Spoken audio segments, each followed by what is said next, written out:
Alright guys, how are we doing? Now, as you should know by now, I've got this lovely Toyota MRS with a K20 engine in it for the week. I made a video yesterday and I asked for ideas on videos to make. Now someone suggested, I think the name was Doc something, Julevercant something, they suggested doing a comparison video with Josh's S2000. Right, so what I thought would be a good idea to do is, well, not me obviously, the guy on YouTube, but it's an excellent idea, so I'm completely stealing it, thanks for the tip. But yeah, of course, the S2000 against the MR2, because the MR2 was never supposed to be a rival for the S2000, but here it is with a Honda engine, you know, pushing out 200 horsepower, meaning that these two power to weight is, you know, roughly the same. Now some people do class the S2000 as being mid-engine. It's definitely front engine, but a lot of people say it's front mid-engined. And that's just because of how far back the engine is in the engine bay. So here's your suspension, so it's here, and the engine falls back from that, and a lot of people would class that as being mid-engine because it's, you know, it's between the wheels. I think it's still technically front engine, rear-wheel drive FR layout, but it does make for some interesting handling, and that's why you often hear about S2000s being widowmakers. But you do hear the same about MR2s as well. So what a perfect pair of cars we've got. So what we're going to do today is we're going to have a quick look around each car. I'll take each of them for a drive, see what I think. Some nice exterior shots of the cars chasing each other and things like that. So it should all be nice. And then at the end we'll decide whether simply putting a Honda engine into an MR2 can equal to something as good as, if not better than, an S2000. Sound good? Right, let's start. Right, so let's start with Josh's S2000. So the car is completely stock at the moment, apart from the intake, so it is a good one to test. So this is a 2001 S2000, yellow obviously. So we've got the original 16-inch alloys, they're staggered as well, the rear tyres are slightly wider, 225 on the back and 205 on the front. Interestingly, the previous owner of this S2000 has gone for the Rapid tyres, which are, the rear traction is not great from this car at the moment. So maybe not the fairest test, considering that the MR2's got 808Rs on it. On the front, got Bridgestones, but they're very old, and yeah, tyres actually aren't that great altogether on this, but given the roads, they're not too bad today, they're pretty dry. Hopefully we'll be alright. Yeah, they are quite a nice place to be, the S2000s, aren't they? I love it. It's all very driver focused, isn't it? Yeah, I love this, being able to do the volume. Yeah. It's a small thing, but... And the mute as well, you know, not having to turn it. Yeah, it's great, isn't it? It's a bit iffy, yeah. OEM. So yeah, like I say, the car is completely stock, apart from the V-stack intake. F20C in the UK, we never got the F22C, but they're alright. They're not as good as the Jap motors, I don't think. That's right, isn't it? Jap motors are slightly better than the F20s, but they're still good for 240 brake, apparently. Yeah, so like I say, it's pretty stock S2000, so it should be a good base to test the MR2 against. Right, so onto the MR2. Obviously the first major difference is where the engine is. It's not here, it's over here somewhere. That does change the handling of the car quite a lot. It's pretty interesting to drive. There we are. So this is a EP3 Civic Type R engine that's in the back of here. It has got an M factory diff, but apart from that the engine's stock. Engine and gearbox, sorry, they're both stock. So that'll be good for about 200-ish horsepower. We've got a carbon intake there, but obviously without a tune that probably won't be doing too much. On the exhaust, I did hear we've got a sports car. Oh yeah, it's hanging down there, can you see it? Not the nicest thing in the world to see from behind, but I guess it does the job.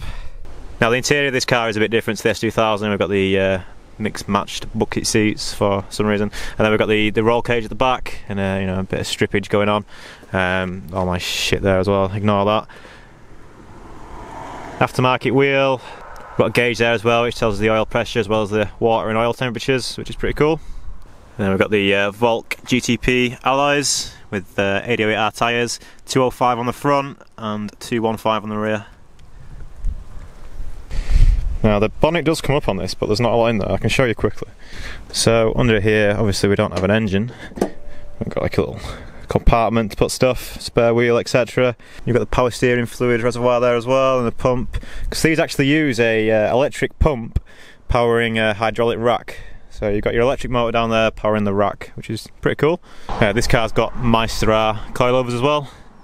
So yeah, it's pretty modified compared to the S2000, but I think we can allow that based on the fact that this car should have never been a rival for this car. So the fact that this one is tuned up a bit, it doesn't really matter, because, you know, originally this car would have been way behind in performance on this. So now that one's tuned and one's stock, we can do a fair battle and see if the mods have been worth it, see if it can actually keep up with the S2000, or can it beat it?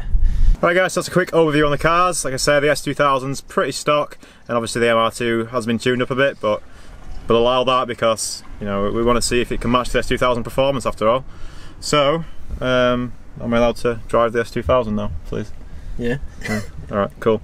Right, so we'll start off in the S2000 and yeah, we'll go for a little drive and see what we think. Like I say, I've been driving the MR2 all day, so I think should be alright.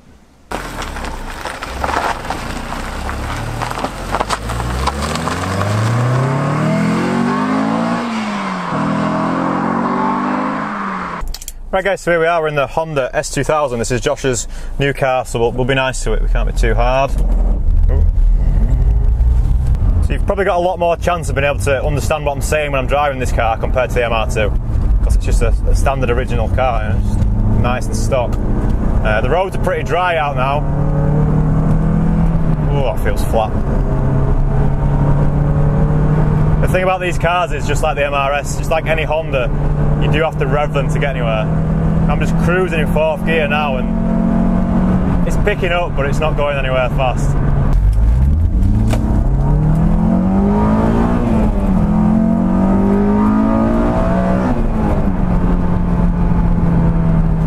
Yeah, it feels alright.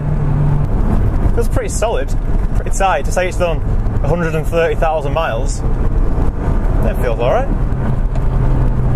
Brakes, yeah, not too bad. Steering feels real heavy compared to the MR2. Now this is a proper electric steering rack, where the MR2 is a hydraulic rack but with an electric motor pumping it.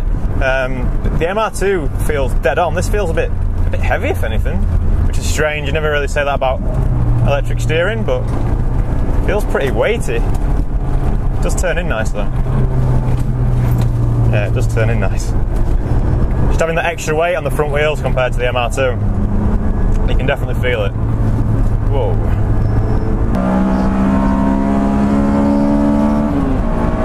It does rev high, this thing. Wow, does it rev high.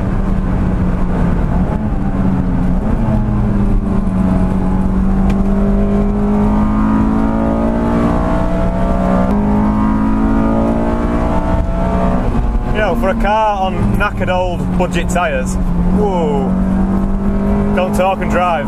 For a car on knackered old budget tyres, just get down the road alright. So I did the little slide there. It feels alright. I know it is dry, but the turn-in, it's got a good turn-in.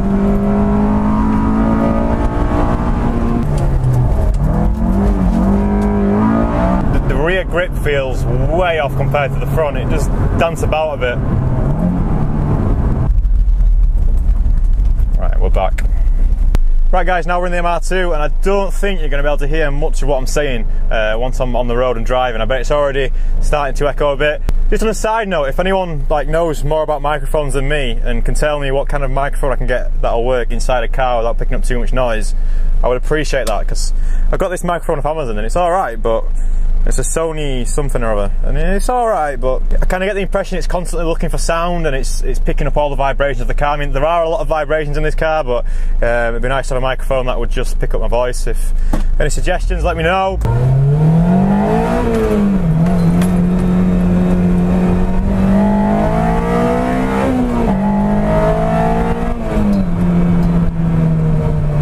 This is definitely more of an experience to drive than the S2000.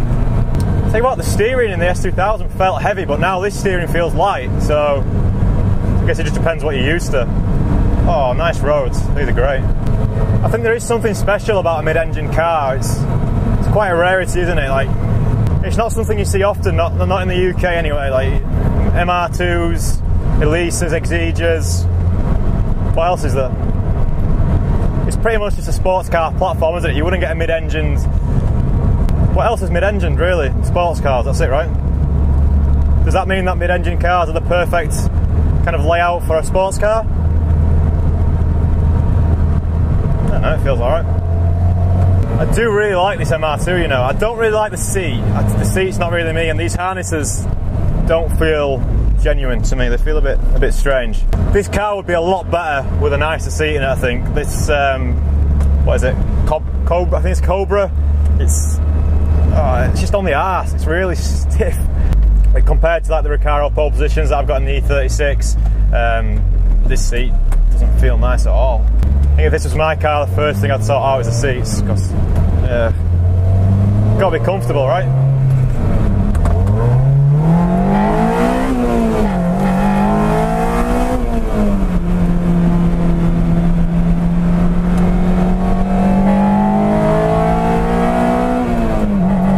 Right, so I'm following Josh now. He's in the S2000.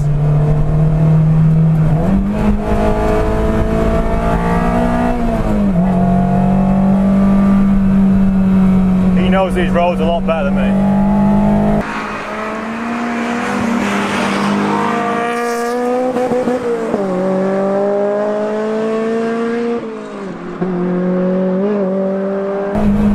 Well, we're making good pace.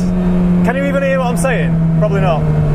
Alright, we just pulled over to take some pictures of the car, and it's super windy because we're right by the seafront, so that's why I've got my jacket on now. Come on, VTEC!